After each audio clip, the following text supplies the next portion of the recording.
Krap sanu o ruratu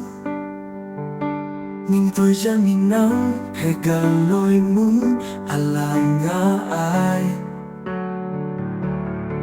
Mà sẽ ao muốn Nang dồn xa rê Ra lâu lắm mừng cung giúp ai Đi cài rê Nó cũng nang cam nang gà lâu lu ai Xin các bê sầm nhàn Lại đi lưu khá biển đặc u Khâu cháu ai để biển đặc u Giúp mình xin ngang nhiều Tin nam Allah tatasya tatut Hating man ay mahtay kajanan nulana Laro lapang lai di pinat u Okrit ay mi pe malata u Mimani atin lang ay tamay matwanare O kang u Nami ng kang u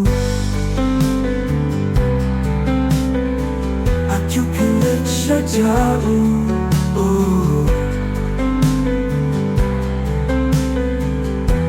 Padang madu Yesu nama kau tare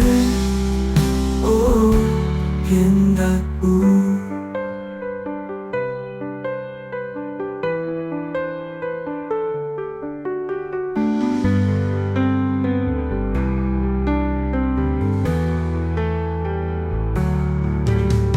Kung krap sanu oh koratu Tôi chẳng nhìn nắng Hề gần nỗi muốn Ala nga ai Mà sẽ ao muốn Nang dòng xa rê Ra lâu lắm nhưng cũng giúp ai Ni cài rê Na cũng nang cam nang gà lâu lu ai Xin các bê sầm nhàn Lại đi lưu khá biển nạc Khâu cháu ai để biển đặc u Giúp mang xin ra nhiều Tingnan Allah tatasya tatut Hating man ay mahtay kajanan nulana Laro lapang lai di pinat u Okrit ay mi pe malata u